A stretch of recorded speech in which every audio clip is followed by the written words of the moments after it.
আজকে আমাদের মাঝে ঐক্য নাই, আমাদের মাঝে ঐক্য নাই। আজকে মুসলমানদের ঐক্য না থাকার কারণ, সবচাইতে বড় অধঃপতনের কারণ হলো মুসলমান ঐক্যবদ্ধ না থাকা। আজকে মুসলমানদের শত্রু হয়ে দাঁড়িয়েছি।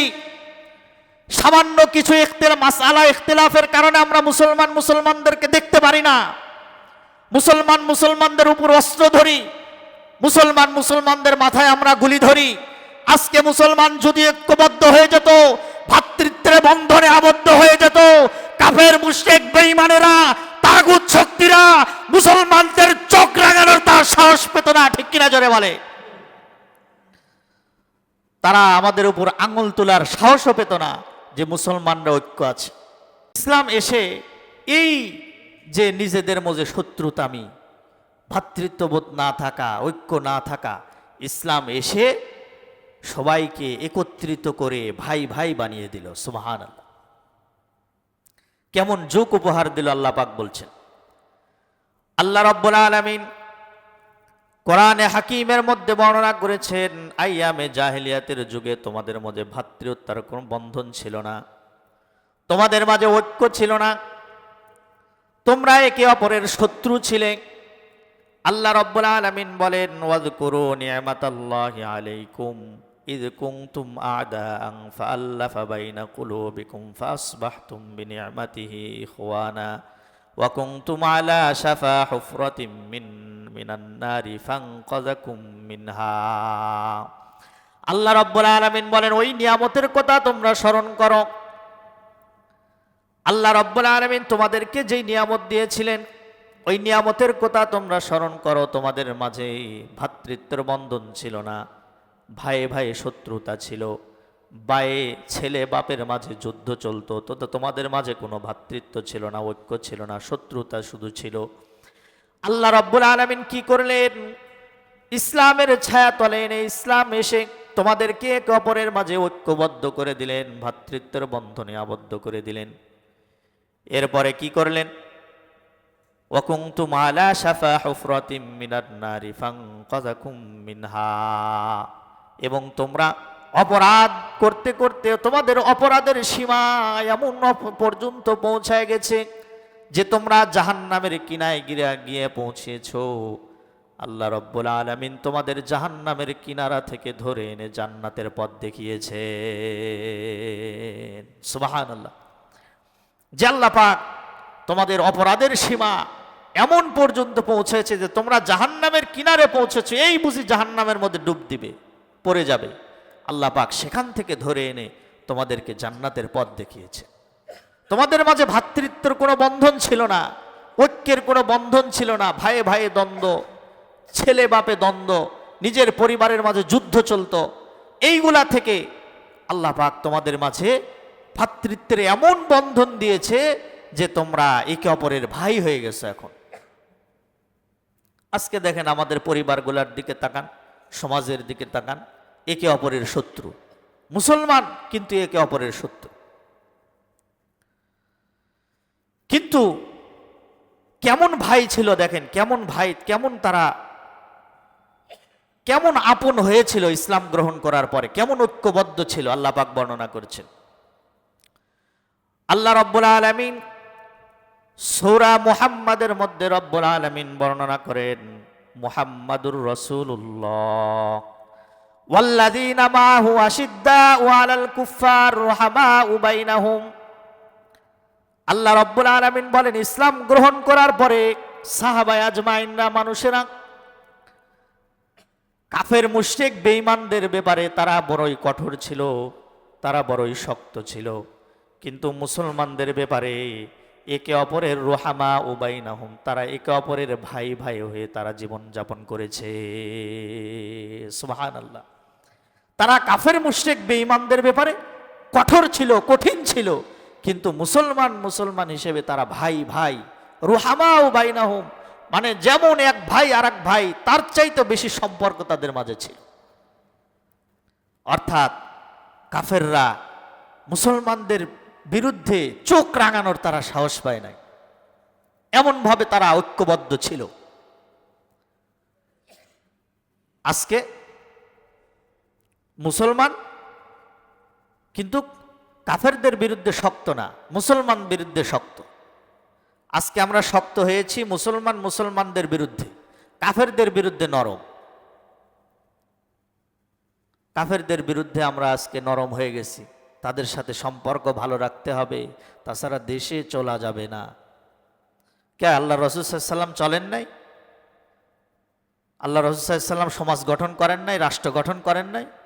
এমনভাবে রাষ্ট্র গঠন করেছেন যা পৃথিবীতে নজিরে আর কোনো এমন ইতিহাস পাওয়া যায় না, শুধুমাত্র ঐক্যবদ্ধ হওয়ার কারণে, থাকার কারণে। আজকে বলে তাদের সাথে আমাদের সম্পর্ক ভালো না রাখলে, তাদের সাথে সম্পর্ক ভালো না রাখলে দেশে চলা যাবে না, দেশ ভালো চলবে না। দেশ ভালো আল্লাহ রসুল কিভাবে চালাইছে? কাফেরদের ব্যাপারে কঠিন ছিলেন, মুশরিকদের ব্যাপারে কঠিন ছিলেন, বেঈমানদের ব্যাপারে কঠিন ছিলেন, কিন্তু নিজেরা মুসলমান হিসেবে এক ভাইকে নিজের ভাইয়ের উপর প্রাধান্য দিয়েছে। কেমন ঐক্যবদ্ধ ছিল আল্লাহ রাব্বুল আলামিন কোরআনের মধ্যে বর্ণনা করেছেন, ইন্নাল্লাহা ইউহিব্বুল্লাযীনা ইউকাতিলুনা ফী সাবিলিহি সাফফান কাআন্নাহুম বুনয়ানুম মারসুস। আল্লাহ রাব্বুল আলামিন বলেন, মুসলমানরা এমনভাবে তারা ঐক্যবদ্ধ ছিল, এমনভাবে ভ্রাতৃত্বের বন্ধনে তারা আবদ্ধ হয়েছিল যে তাদেরকে আল্লাহ তাআলা ভালোবাসতেন এই কারণে যে তারা এমনভাবে আল্লাহর রাস্তায় জিহাদ করত, চলতো, এমনভাবে আল্লাহর রাস্তায় জিহাদ করত কেমন যেন তারা সীসা ঢালা প্রাচীরের মতো ঐক্যবদ্ধ, এবং ভ্রাতৃত্বের বন্ধন এমন অটুট ছিল যেন তারা সীসা ঢালা প্রাচীরের মতো। সুবহানাল্লাহ, সীসা ঢালা প্রাচীরের মতো তারা ঐক্যবদ্ধ ছিল, মানে তাদেরকে ভেঙে ফেলা যায় না। তাদেরকে এক বাড়ি মারলো আর তারা ভেঙে যাবে, এত সহজ ছিল না, কঠিন শক্ত ছিল তারা, এমন আবদ্ধ, এমন ঐক্যবদ্ধ তারা ছিল। আজকে আমাদের মাঝে ঐক্য নাই, আমাদের মাঝে ঐক্য নাই। আজকে মুসলমানদের ঐক্য না থাকার কারণ, সবচাইতে বড় অধঃপতনের কারণ হলো মুসলমান ঐক্যবদ্ধ না থাকা। আজকে মুসলমানদের শত্রু হয়ে দাঁড়িয়েছি। সামান্য কিছু ইখতিলাফের কারণে আমরা মুসলমানদেরকে দেখতে পারি না, মুসলমানদের উপর অস্ত্র ধরি, মুসলমানদের মাথায় আমরা গুলি ধরি। আজকে মুসলমান যদি ঐক্যবদ্ধ হয়ে যেত, ভ্রাতৃত্বের বন্ধনে আবদ্ধ হয়ে যেত, কাফের মুশরিক বেঈমানেরা, তাগুত শক্তিরা মুসলমানদের চোখ রাঙানোর তার সাহস পেত না। ঠিক কিনা জোরে বলে? তারা আমাদের উপর আঙুল তোলার সাহসও পেত না যে মুসলমানরা ঐক্য আছে, এদের বিরুদ্ধে কথা বলা যাবে না। আজকে মুসলমান দলে দলে বিভক্ত, গোত্রে গোত্রে বিভক্ত। সামান্য মাসআলার কারণ নিয়ে, ইখতিলাফি মাসআলা নিয়ে মসজিদেই আসে না, মুসলমানকে দেখতেই পারে না, ওই হুজুরে দেখতেই পারে না। সামান্য মাসআলা, নফল মাসআলার কারণে এই হুজুর ভালো না, এই হুজুরের কথা শোনা যাবে না, এই হুজুর এই সেই, মানুষকে দলে বিভক্ত করে দেয়, মসজিদের মধ্যে এসে দলাদলি ঢুকায় দেয়। এগুলা থেকে আমাদের বের হয়ে আসতে হবে, মুসলমানদের ঐক্যবদ্ধ হতে হবে। মুসলমান ভাইরারে আমার, সাহাবায়ে কেরামের কয়েকটা দৃষ্টান্ত আমি আপনাদেরকে শোনাই। সাহাবায়ে কেরামেরা কেমন ঐক্যবদ্ধ ছিল, পাঁচিরি ঢালা ঐক্যবদ্ধ কেমন ছিল, কেমন তারা ভ্রাতৃত্বের বন্ধনে আবদ্ধ ছিল। কয়েকটা ওয়াকিয়া আপনাদেরকে শোনাই। এক নাম্বার হলো, এক সাহাবী ছিল মদিনার আনসার সাহাবী। মদিনার আনসার সাহাবী আল্লাহর রাসূল সাল্লাল্লাহু আলাইহি ওয়াসাল্লাম মদিনার আনসারদেরকে ঘোষণা করে দিলেন, না মদিনার আনসারীরা, তোমাদের কাছে যখন কোনো মুজাহিদ সাহাবী আসবে, অর্থাৎ মক্কা থেকে মদিনায় যখন হিজরত করবে, তাদের তো কিছুই নাই, তারা খালি হাতে আল্লাহ রসুলের মোহাব্বতে চলে আসে। সুতরাং তোমরা তাদেরকে মোহাব্বত করো, তোমাদের ধন সম্পদ, তোমাদের খাবার আদি বাসস্থান, তাদেরকে কিছু দাও, সাহায্য করো। এমন তো অবস্থায় একজন আনসার সাহাবী, নিজের বাসায় কিছুই নাই, একজন মুজাহিদ সাহাবীদেরকে মেহমান হিসেবে বাসায় নিয়ে উপস্থিত হয়েছেন। যাই স্ত্রীকে বলছেন বাসায় কি খাবার আছে দাও, মেহমান নিয়ে আসছি, মুজাহিদ সাহাবীদেরকে নিয়ে আসছি। স্ত্রী বলছে বাসায় তো কিছুই নাই, শুধুমাত্র কেবলমাত্র বাচ্চাদের খাবার ছাড়া আর কিছুই বাসার মধ্যে নাই, কি খাবার দিব? মুজাহিদ আনসার সাহাবী বলল ঠিক আছে ওই বাচ্চাদের খাবারই দাও। কয় বাচ্চাদের খাবার যদি মেহমানদেরকে দেই তাহলে আমরা কি খাবো, আমাদের তো না খেয়ে থাকতে হবে। তো তারা একটা প্ল্যান করলো, তারা একটা বুদ্ধি বের করলো যে তোমাকে একটা বুদ্ধি দেই, মেহমানের সামনে এই খাবারটা তুমি দিবা, সন্তানদেরকে ঘুম পাড়ায় দিবা, আর আমরা রাত্রবেলায় যখন খাবার তাকে দিবা বাতিটা অফ করে দিবা, আমরা হাঁড়ি পাতিলের খাবারে হাত দিয়ে শুধু খাওয়ার ভান করব আর সে খাইতে থাকবে। তাই করা হলো। রাত্রবেলায় মহিলা বাতি নাড়তে নাড়তে বাতির আলোটা অফ করে দিল। এক পর্যায়ে আনসার মুজাহিদ সাহাবী তিনি খানা খাওয়া শুরু করে দিলেন। আর বাসার মধ্যে খানা নাই, দুইজন মানুষ শুধুমাত্র খানা খাওয়ার ভান করলেন। মেহমান ভাবলেন তারাও মনে হয় খাইতেছে, কিন্তু তারা খায় না, খানাই তো নাই, কোত্থেকে খাবে? সকালবেলা হয়ে গেল, আল্লাহ রসুলের কাছে সাহাবা গেল। আল্লাহ রসুল সাল্লাল্লাহু আলাইহি ওয়াসাল্লাম মুচকি মুচকি হাসছেন সাহাবা আজমাইনকে দেখে। ওই আনসার সাহাবী দেখে আল্লাহ রসুল মুচকি মুচকি হাসলেন, হেসে বললেন ও আমার সাহাবী, তোমার এই যে কালকে গত রাত্রের যেই ঘটনা রাত্রবেলায় ঘটেছে, এই ঘটনাটা আল্লাহর কাছে এমন পছন্দ হয়েছে যে আল্লাহ পাক তোমার কাজ দেখে আল্লাহ পাকে হেসে দিয়েছেন। দহিকাল্লাহুল লাইলাতা মিন ফাআলিকুমা, তোমরা রাত্রবেলায় যে ঘটনাটা ঘটিয়েছো, মেহমানকে খাবার দিয়ে নিজেরা ভান করেছো, খাও নাই, এই না খাওয়ার কারণে আল্লাহ পাকের কাছে এই কাজটা এমন পছন্দ হয়েছে যে আল্লাহ পাকে হেসে দিয়েছেন। এরপর আল্লাহ রব্বুল আলামিন পরের দিন আয়াত নাজিল করে দিলেন, এত খুশি হয়েছে, এত রাজি হয়েছে, আল্লাহ রব্বুল আলামিন আয়াত নাজিল করে দিলেন ওয়ায়ুসিরুনা আলা আনফুসিহিম ওয়ালাউ কানা বিহিম খাসাসা। আল্লাহ রব্বুল আলামিন আয়াত নাজিল করে দিলেন যারা নিজেদের প্রয়োজন থাকা সত্ত্বেও এক ভাইকে আর এক ভাইয়ের উপর প্রাধান্য দেয়, আলা আনফুসিহিম ওয়ালাউ কানা বিহিম খাসাসা ওয়া মান ইউকা শুহা নাফসিহি ফাউলাইকা হুমুল মুফলিহুন। আল্লাহ রব্বুল আলামিন বলেন যারা নিজেদের প্রয়োজন থাকা সত্ত্বেও এক ভাইকে অপর ভাইয়ের উপর প্রাধান্য দেয়, তাদাই দুনিয়া এবং আখিরাতের সফল কাম হয়ে যায়। সুবহানাল্লাহ।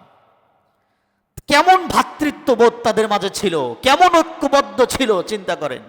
যে নিজের খাবার নাই, মেহমানকে খাওয়াচ্ছেন, নিজেরা খাবারের ভান করছেন, এমন ঐক্যবদ্ধ ছিল।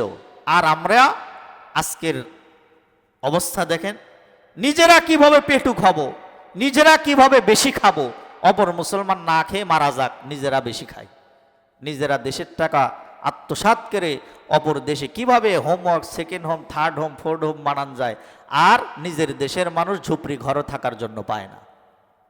এই চিন্তায় আমরা বিমুক্ত। এই জন্য আজকে মুসলমানদের অধঃপতন। আর এক সাহাবীর কথা শোনাই। একজন আনসার সাহাবী ছিলেন সাদ ইবনে রবি রাদিয়াল্লাহু তাআলা আনহু, আর একজন সাহাবী ছিলেন আব্দুর রহমান ইবনে আউফ রাদিয়াল্লাহু তাআলা আনহু, তিনি মুজাহিদ সাহাবী।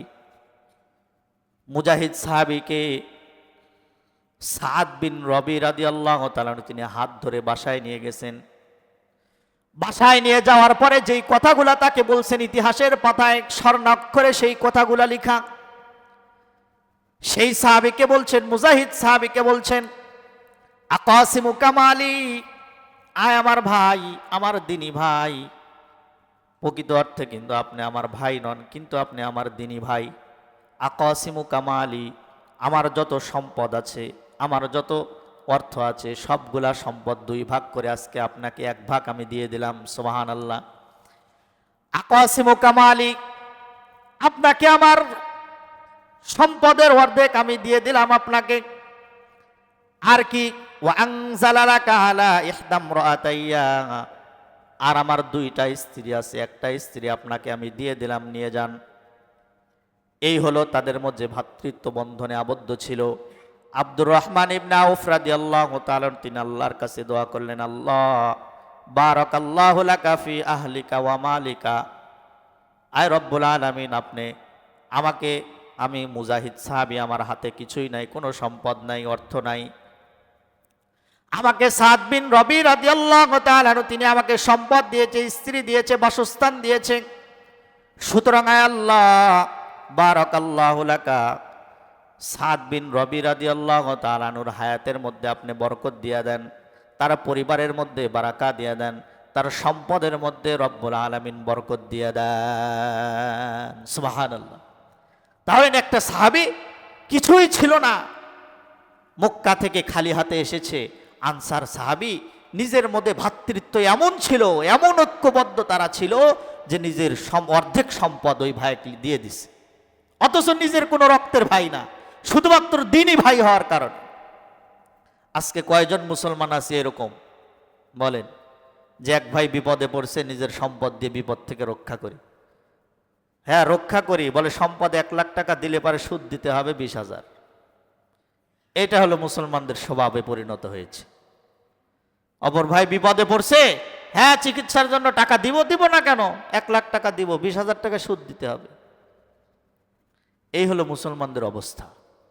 আর তখনকার মুসলমানদের এই অবস্থা ছিল। ইয়ারমুক যুদ্ধের এক সাহাবীর ঘটনা শোনাই।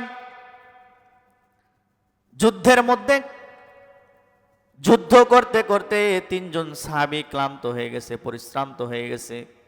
এক পর্যায়ে কাফের মুশরিক বেঈমানদের তরবারির আঘাতে তারা মুমূর্ষ অবস্থায় জমিনের মধ্যে পড়ে আছে। জমিনের মধ্যে পড়ে শুধুমাত্র চিৎকার করে পানি পানি বলে চিৎকার করছে। একজন সাহাবী দৌড়ে গিয়ে তার কাছে পানি দিলেন যে তুমি পানি পান করো। তিনি দেখেন যে আমার পাশে আরেক ভাই, তিনিও মুমূর্ষ অবস্থায় পানি পানি করছে।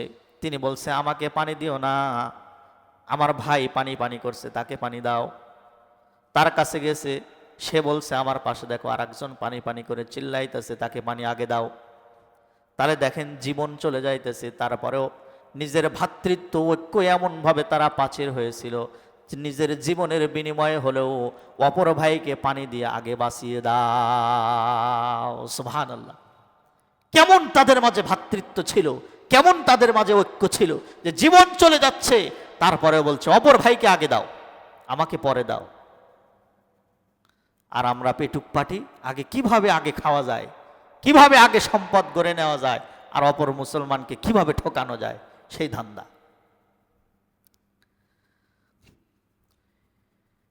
এরপরে ঐক্যের গুরুত্ব সম্পর্কে কিছু কোরআন হাদিসে দিয়েছেন, যে শুধু হুজুর সাহাবায়ে আজমাইনদেরকে বললেন, আল্লাহ পাকের কোন নির্দেশ। আল্লাহ পাক রব্বুল আলামিন মুসলমানদের মাঝে ভ্রাতৃত্ব ঠিক রাখা, মুসলমানদের মাঝে ঐক্য রাখার একটা নির্দেশ কোরআনে হাকিমের মধ্যে দিয়েছেন। আল্লাহ রব্বুল আলামিন বলেন, ওয়াতাসিমু বিহাবলিল্লাহি জামিআন ওয়া লা তাফাররাকু। আল্লাহ রব্বুল আলামিন বলেন যে তোমরা আল্লাহর হাবালকে, আল্লাহর রশিকে, অর্থাৎ আল্লাহর দ্বীনকে, আল্লাহর কিতাবকে তোমরা আঁকড়ে ধরো শক্তভাবে। বিহাবলিল্লাহি জামিআন ওয়া লা তাফাররাকু, আল্লাহর দ্বীনকে শক্তভাবে আঁকড়ে ধরো, কিন্তু তোমরা একে অপরের বিরুদ্ধে তোমরা তাফরিক হয় না, পৃথক হয় না, একে অপরের বিভেদ তোমরা মুসলমানদের মাঝে সৃষ্টি করো না। আল্লাহর দ্বীনকে শক্তভাবে আঁকড়ে ধরো, কিন্তু একে অপরের মাঝে তোমরা তাফরিক হয় না, বিভেদ সৃষ্টি করো না মুসলমানদের মাঝে।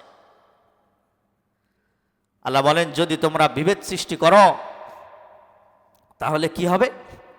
বিভেদ যদি সৃষ্টি করো তাহলে তোমরা এই ঐক্যবদ্ধ থেকে, তোমরা মুসলমানদের এই প্রভাব থেকে, প্রভাব বিস্তার থেকে তোমরা বিলুপ্ত হয়ে যাবে, তোমরা আর সামনে আগাইতে পারবে না।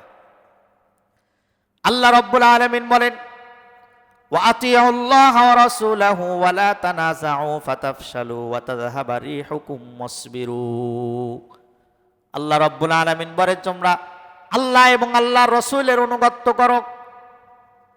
ওয়ালা তানাযাউ ফাতাফশালু ওয়া তাযহাবা রিহুকুম ওয়াসবিরু, এবং তোমরা একে অপরের মাঝে দ্বন্দ্বে লিপ্ত হইও না, বিবাদে তোমরা লিপ্ত হও না। যদি হও তাহলে মুসলমানরা তোমাদের ঐক্যবদ্ধ এমনভাবে হারাবে যে তোমাদের প্রভাব বিস্তার আর বিলুপ্ত হয়ে যাবে। তোমরা আর নিজেদের সংগঠন, নিজেদের মুসলমানদের ভ্রাতৃত্ববোধ তোমরা আর খুঁজে পাবে না। মুসলমানদের ভ্রাতৃত্ব খুঁজে পাবে না, বিলুপ্ত হয়ে যাবে যদি তোমরা একে অপরের দ্বন্দ্ব করো।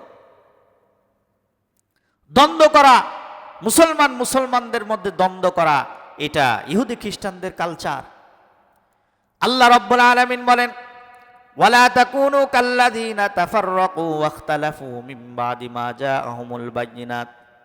তোমরা ইহুদি খ্রিস্টানদের মতো হয়ো না, কারণ তাদের কাছে যখন সত্য ধর্মে নিয়ে আসা হয়েছিল, সত্য দিন যখন তাদের মাঝে নিয়ে আসা হয়েছিল, সেই দিনকে তারা মানে নাই। তারা তাফরিক হয়ে গেছে, পৃথক হয়ে গেছে।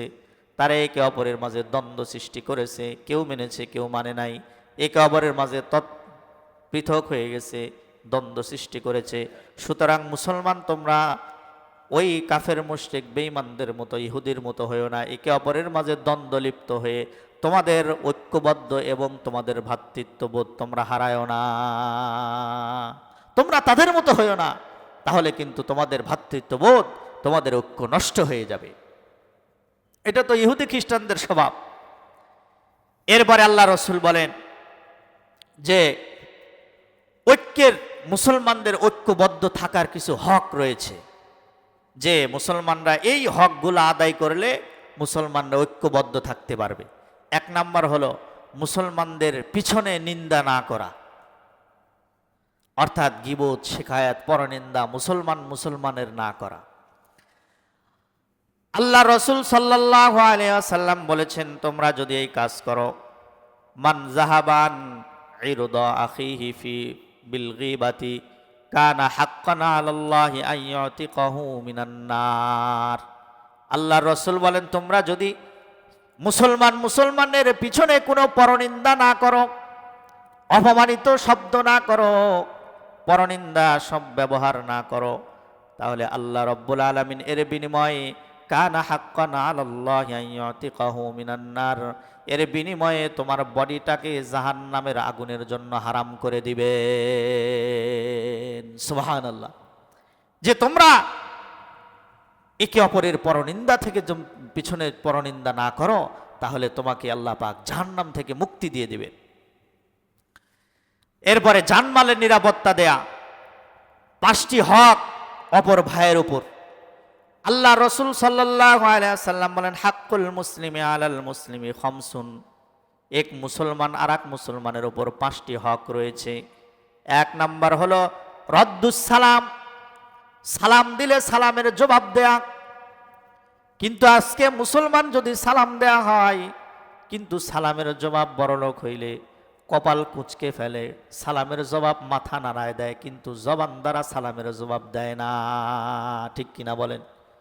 অহংকার বশত সালামের জবাব তার জবান দ্বারা বের হয় না। মুসলমান হিসেবে মুসলমানদের 1 নাম্বার হক হলো সালামের জবাব দেয়া। 2 নাম্বার ওয়াইয়াদাতুল মারিজ, 2 নাম্বার হলো মুসলমানের হক আর এক মুসলমানের প্রতি হলো অসুস্থ হলে তাকে দেখতে যাওয়া, শুশ্রূষা করা।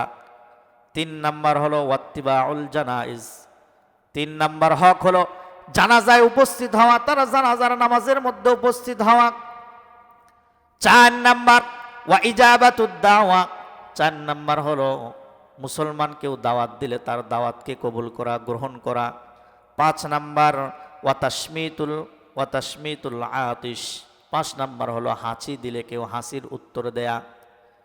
কেউ যদি হাসি দেয়, এই হাসির উত্তর দেয়, এটা মুসলমান আর একটা হক। আজকে তো আমরা জানি না হাসি দিলে কি বলতে হয়, হাসি দিলে কি বলতে হয়, হাসির জবাবে কি বলতে হয়, এটা মুসলমান জানি না। আলহামদুলিল্লাহ বলতে হয়, তার জবাবে ইয়ারহামুকাল্লাহ বলতে হয়। অপর হাদিসে আল্লাহ রসুল বলেন যে কেউ যদি হাসি দেয় আর অপর ভাই শুনে তার চেহারার দিকে তাকিয়ে যদি ইয়ারহামুকাল্লাহ বলে, 2 ভাইকেই আল্লাহ পাক তখনই মাফ করে দেয়। সুবহানাল্লাহ। এই হলো মুসলমানদের অবস্থা। মুসলমানদের ঐক্যবদ্ধ বিনষ্ট হয় কিছু কারণে। 1 নাম্বার হলো গীবত করা, শিকায়েত, পরনিন্দা করা, মুসলমানদের যুদ্ধে লিপ্ত হওয়া। আজকে দেখেন আফগানিস্তান, পাকিস্তান 2 দল মুসলমানরা যুদ্ধে লিপ্ত হয়ে গেছে। তারা যুদ্ধে লিপ্ত হয়। এই মুসলমান যুদ্ধে লিপ্ত না হওয়া, এরপরে পরামর্শ ভিত্তিক মুসলমানরা কাজ করা। আজকে মুসলমানদের মাঝে পরামর্শ নাই। 4 নম্বর হলো মুসলমানদের গোপনে গোপনে ইহুদি খ্রিস্টান এবং বেঈমানদের সাথে সম্পর্ক না রাখা। আজকে এটা সবচাইতে বেশি। আজকে নামে মুসলমান, আজকে আমাদের সম্পর্ক দাদাবাবুদের সাথে, আজকে আমাদের সম্পর্ক আমেরিকার সাথে, আজকে সম্পর্ক ইহুদি খ্রিস্টান ইসরায়েলদের সাথে, মুসলমানদের তার সাথে সম্পর্ক ভালো নেই। তাই আসুন, আমরা যদি ঐক্যবদ্ধ হতে চাই তাহলে আমাদেরকে অবশ্যই মুসলমান ভাই হিসাবে আমাদের হক আদায় করতে হবে। আমরা ঐক্যবদ্ধ হয়ে যাই, ভ্রাতৃত্বের বন্ধনে আবদ্ধ হয়ে যাই, তাহলে কোনো কাফের মুশরিক বেঈমানরা আমাদের গায়ে হাত দেওয়ার সাহস পাবে না ইনশাআল্লাহ। আল্লাহ রাব্বুল আলামিন আমাদেরকে ঐক্যবদ্ধ থাকার এবং ভ্রাতৃত্বের বন্ধনে আবদ্ধ হওয়ার তৌফিক দান করুন। সবাই বলে আল্লাহুম্মা আমিন। ওয়া আখিরু দাওয়ানা আলহামদুলিল্লাহি রাব্বিল